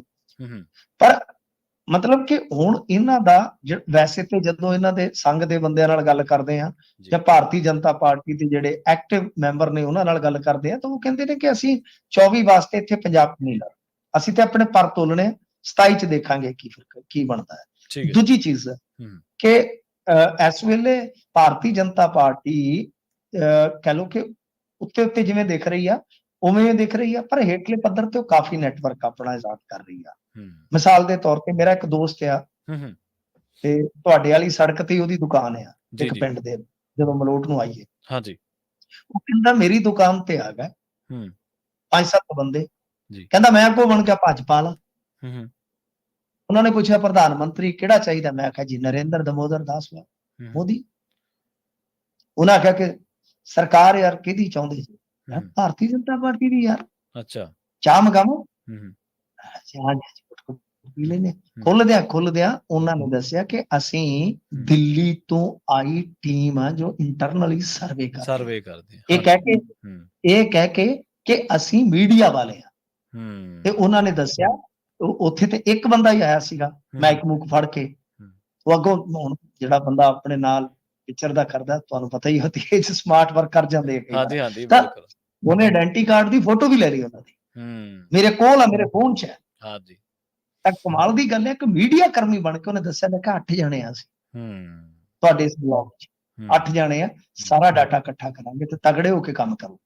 ਤਾਂ ਇਹ ਆ ਕਿ ਇਹਨਾਂ ਦਾ ਇਸ ਤਰ੍ਹਾਂ ਹੀ ਨੈਟਵਰਕ ਕੰਮ ਕਰਦਾ, ਤਾਕਤ ਇਹਨਾਂ ਨੇ ਝੋਕ ਦਿੱਤੀ ਹੈ। ਪ੍ਰਧਾਨ ਮੰਤਰੀ ਹੁਸ਼ਿਆਰਪੁਰ ਰੈਲੀ ਕਰਨਗੇ 30 ਨੂੰ, ਤਾਂ ਜ਼ੋਰ ਇਸ ਗੱਲ ਤੇ ਹੈ ਕਿ ਘੱਟੋ ਘੱਟ ਇੱਕ ਖਾਤਾ ਖੋਲ ਲਈਏ ਤੇ ਫਿਰ ਜਿਹੜਾ ਵੋਟ ਪਰਸੈਂਟੇਜ ਹੈ ਉਹ ਅੱਗੇ ਨਾਲੋਂ ਗੇਨ ਕਰਕੇ ਦਿਖਾ ਦਈਏ ਕਿ ਕਿਸਾਨ ਜਿਹੜੇ ਵਿਰੋਧ ਕਰ ਰਹੇ ਸੀ ਉਹ ਸਾਡੇ ਅਸਲ ਦੇ ਵਿੱਚ ਕਿਸਾਨ ਨਹੀਂ ਸੀ, ਅਸਲ ਕਿਸਾਨ ਤੇ ਸਾਨੂੰ ਵੋਟ ਕਰ ਰਹੇ ਸੀਗਾ। ਦੇਖ ਲਓ ਕਿ ਅਸੀਂ ਅੱਗੇ ਇੰਨੇ % ਵੋਟ ਲੈ ਕੇ ਜਾਂਦੇ ਸੀ, ਹੁਣ ਅਸੀਂ ਇੰਨੇ % ਲੈ ਕੇ ਗਏ। ਮਤਲਬ ਕਿ ਇਸ ਵਿਰੋਧ ਦੇ ਵਿੱਚੋਂ ਵੀ ਉਹ ਗੇਨ ਕਰਨ ਨੂੰ ਫਿਰਦੇ ਆ, ਤਾਕਤ ਝੋਕਣ ਦਾ ਕਿਤੇ ਨਾ ਕਿਤੇ ਕਾਰਨ। ਹੋਰ ਉਹਨਾਂ ਨੂੰ ਵੀ ਪਤਾ ਕਿ ਅਸੀਂ ਕਿਹੜਾ 13-0 ਕਰ ਜਾਣੀ ਹੈ। ਮਿੰਟੂ ਜੀ ਪਿੰਡਾਂ ਵਾਲਿਆਂ ਬਾਰੇ ਕਿਹਾ ਜਾਂਦਾ ਨਾ ਵੀ ਇਹ ਸਿੱਧੇ ਆ, ਸਿੱਧਰੇ ਨੀਗੇ। ਸਿੱਧੇ ਜ਼ਰੂਰ ਰਹਿੰਦੇ ਪਿੰਡਾਂ ਵਾਲੇ, ਸਿੱਧਰੇ ਨੀਗੇ। ਉਹ ਮੈਂ ਤੁਹਾਨੂੰ ਇੱਕ ਛੋਟੀ ਜਿਹੀ ਗੱਲ ਦੱਸ ਦਿੰਦਾ, ਆਪਣੇ ਪਿੰਡ ਨਾ ਕੋਈ ਕੰਪਨੀਆਂ ਟਰੈਕਟਰ ਵਿੱਚ ਨਹੀਂ ਆਉਂਦੀਆਂ ਜਿਹੜੀਆਂ ਪਿੰਡਾਂ ਦੇ ਵਿੱਚ ਨੁਮਾਇਸ਼ ਜੀ ਕਰਦੀਆਂ ਤੇ ਉਹ ਜਦੋਂ ਖੇਤ ਖਾਲੀ ਹੁੰਦੇ ਆਪਣੇ ਵਾਹਣ ਖਾਲੀ ਹੁੰਦੇ ਡੈਮੋ ਵਗੈਰਾ ਦਿੰਦੇ ਡੈਮੋ ਨੇ। ਵਗੈਰਾ ਦਿੰਦੇ ਆ। ਹਾਂਜੀ ਹਾਂਜੀ। ਤੇ ਉਹ ਆਪਣੇ ਪਿੰਡ ਦਾ ਕੋਈ ਮਾਤੜ ਕਿਸਾਨ ਸੀਗਾ, ਟਰੈਕਟਰ ਤਾਂ ਉਹਨੇ ਲੈਣਾ ਸੀਗਾ, ਉਹ ਵੀ ਕਮਲਾ ਰਮਲਾ ਜਿਹਾ ਬਣ ਕੇ ਉੱਥੇ ਜਾ ਵੜਿਆ, ਮੁੜਕੋ ਮੁੜਕੀ ਹੋਇਆ ਹੋਇਆ, ਤੇੜ ਚਾਦਰਾ ਲਾਇਆ ਹੋਇਆ, ਪੱਗ ਵੀ ਵਿਚਾਰੇ ਦੀ ਠੀਕ ਠਾਕ ਜੀ ਬੱਧੀ ਵੀ, ਖੇਤ ਕੰਮ ਕਰਦਾ ਕਰਦਾ ਹੀ ਜਾ ਵੜਿਆ। ਉਹ ਕਹਿੰਦਾ ਵੀ ਕਿੰਨੇ ਦਾ, ਉਹਨਾਂ ਨੇ ਦੱਸਤਾ ਵੀ ਜੀ ਇੰਨੇ ਦਾ। ਉਹ ਕਹਿੰਦਾ ਜੇ ਲੋਨ ਕਰਾਉਣਾ ਹੋਵੇ ਜਾਂ ਕਿਵੇਂ, ਉਹ ਕਹਿੰਦੇ ਨਹੀਂ ਸੱਚ ਲੋਨ ਤੂੰ ਆਪੇ ਕਰਾ ਲਾ। ਉਹਨਾਂ ਦੀ ਆਫਰ ਸੀਗੀ ਵੀ ਲੋਨ ਅਸੀਂ ਕਰਾ ਦਿਆਂਗੇ ਪਰ ਤੈਨੂੰ ਦੇਵਾਂਗੇ ਟਰੈਕਟਰ ਲੋਨ ਤੇ ਹੀ। ਉਹ ਕਹਿੰਦਾ ਵੀ 7 ਲੱਖ ਦਾ ਟਰੈਕਟਰ ਆ ਤੇ ਜੇ 5 ਸਾਲ ਜੇ ਮੈਂ ਲੋਨ ਭਰੀ ਗਿਆ ਤੇ ਮੈਨੂੰ ਪੈ ਜਾਣਾ ਇਹ 8.5-9 ਲੱਖ ਦਾ। ਤੇ ਉਹ ਪਹਿਲਾਂ ਤਾਂ ਉਹ ਕਹਿੰਦਾ ਸਿਫਤਾਂ ਹੀ ਕਰੀ ਗਿਆ ਟਰੈਕਟਰ ਦੀਆਂ। ਉਹਨਾਂ ਨੇ ਆਖਿਆ ਜੀ ਚੱਲ ਇਹਨੂੰ ਤਾਂ ਮਾੜੀ ਦੇਣਾ ਨਾ ਆਪਾਂ, ਜਿਵੇਂ ਮਨੋ ਮਣੀ ਬੰਦਾ ਰਾਇ ਜੀ ਬਣਾ ਲੈਂਦਾ ਨਾ। ਤੇ ਉਹ ਕਹਿੰਦਾ ਯਾਰ ਮੇਰੇ ਕੋਲੇ ਨਾ ਇੰਨੀ ਪਹੁੰਚ ਨਹੀਂ ਵੀ ਮੈਂ ਤੁਹਾਨੂੰ 5 ਸਾਲਾਂ ਚ 9 ਲੱਖ ਰੁਪਈਆ ਭਰ ਦਿਆਂ, ਤੁਸੀਂ ਆਹ ਚੱਕੋ ਯਾਰ ਸਾਰੇ ਨਗਦ ਹੀ ਲੈ ਜਾਓ। ਉਹ ਚਾਹ ਦੇ ਕੱਪ ਉਹਨਾਂ ਨੇ ਥੱਲੇ ਰੱਖ ਤੇ ਐਨਕਾਂ ਲਾਈਆਂ, ਮੈਨੇਜਰ ਚੰਗੇ ਤਕੜੇ। ਉਹ ਕਹਿੰਦੇ ਯਾਰ ਮਾਤੜ ਬੰਦਾ, ਅਸੀਂ ਸੋਚ ਗਏ ਵੀ ਯਾਰ ਇਹਨੇ ਪਤਾ ਨੀ ਇਹਦੇ ਕੋਲ ਸਕੂਟਰੀ ਵੀ ਹੋਊ ਕਿ ਨਾ ਹੋਊ, ਤੇ ਯਾਰ ਇਹਨੇ ਇੰਨੀ ਕੈਲਕੂਲੇਸ਼ਨ ਕਰ ਲਈ ਵੀ ਯਾਰ ਮੈਂ 5 ਸਾਲਾਂ ਚ ਇੰਨੇ ਪੈਸੇ ਦੇ ਦੂ ਤੇ ਇਹਦੇ ਕੋਲ ਨਗਦ ਪੈਸੇ ਇੰਨੇ ਪਏ ਯਾਰ ਘਰੇ, ਕਮਾਲ ਦੀ ਗੱਲ ਆ। ਤੇ ਉਹ ਹੈਰਾਨ ਹੋ ਗਏ। ਉਹਨਾਂ ਨੇ ਬਾਅਦ ਦੇ ਵਿੱਚ ਮਤਲਬ ਕਈ ਵਾਰੀ ਉਹ ਮਿਸਾਲ ਦਿੱਤੀ ਜਾਂ ਕਈ ਵਾਰੀ ਉਹ ਗੱਲ ਸਾਂਝੀ ਕੀਤੀ ਵੀ ਸਾਨੂੰ ਪਤਾ ਹੀ ਨਹੀਂ ਸੀ ਵੀ ਯਾਰ ਪਿੰਡਾਂ ਦੇ ਲੋਕ ਇਹੋ ਜਿਹੇ ਵੀ ਹੁੰਦੇ ਆ, ਵੀ ਛੁਪੇ ਰੁਸਤਮ ਟਾਈਪ। ਨਹੀਂ ਇਹਨਾਂ ਇੱਥੇ ਤੇ ਕਈਆਂ ਦੇ ਰਜਾਈਆਂ ਚੋਂ ਨਿਕਲਦੇ ਆ ਪੈਸੇ। ਵੇਖਣ ਨੂੰ ਬਾਹਰ ਐਂ ਲੱਗਦਾ ਕਿ ਇਹ ਵਿਚਾਰਿਆਂ ਨੇ ਕਦੇ ਪਤਾ ਨਹੀਂ ਕੋਈ ਸੁੰਡ ਜੀਰਾ ਵੀ ਕਦੇ ਕੋਈ ਵਰਤਿਆ ਹੋਊਗਾ ਕਿ ਨਹੀਂ। ਹਾਂਜੀ ਹਾਂਜੀ। ਉਹ ਕਈ ਵਾਰੀ ਬੱਬੂ ਮਾਨ ਦਾ ਗਾਣਾ ਸਹੀ ਹੋ ਜਾਂਦਾ ਨਾ, ਫਿਰ ਜੱਟ ਜੋ ਨੋਟ ਜੁੱਤੀ ਚੋਂ ਕੱਢਦਾ, ਉਹ ਕਈ ਵਾਰੀ ਉਹ ਕਈ ਬੰਦੇ ਉਹ ਵੀ ਗੱਲ ਸੱਚ ਕਰ ਦਿੰਦੇ ਆ। ਮਿੰਟੂ ਜੀ ਜੀ ਬਿਲਕੁਲ ਜੀ। ਮਿੰਟੂ ਜੀ, ਇਹਨਾਂ ਖਾਸ ਖਬਰਾਂ ਤੇ ਖਾਸ ਜਾਣਕਾਰੀਆਂ ਦੇ ਲਈ ਬਹੁਤ ਬਹੁਤ ਧੰਨਵਾਦ ਜੀ। ਜੀ ਸ਼ੁਕਰੀਆ ਜੀ। ਪ੍ਰੋਗਰਾਮ ਖਬਰ ਤੇ ਨਜ਼ਰ ਨੂੰ ਆਪਾਂ ਇੱਥੇ ਹੀ ਸਮਾਪਤ ਕਰਾਂਗੇ। ਤੁਹਾਡਾ ਸਾਰਿਆਂ ਦਾ ਬਹੁਤ ਧੰਨਵਾਦ। ਸਤਿ ਸ੍ਰੀ ਅਕਾਲ। ਜੁੜੇ ਰਹੋ ਪੰਜਾਬੀ ਰੇਡੀਓ USA ਦੇ ਨਾਲ।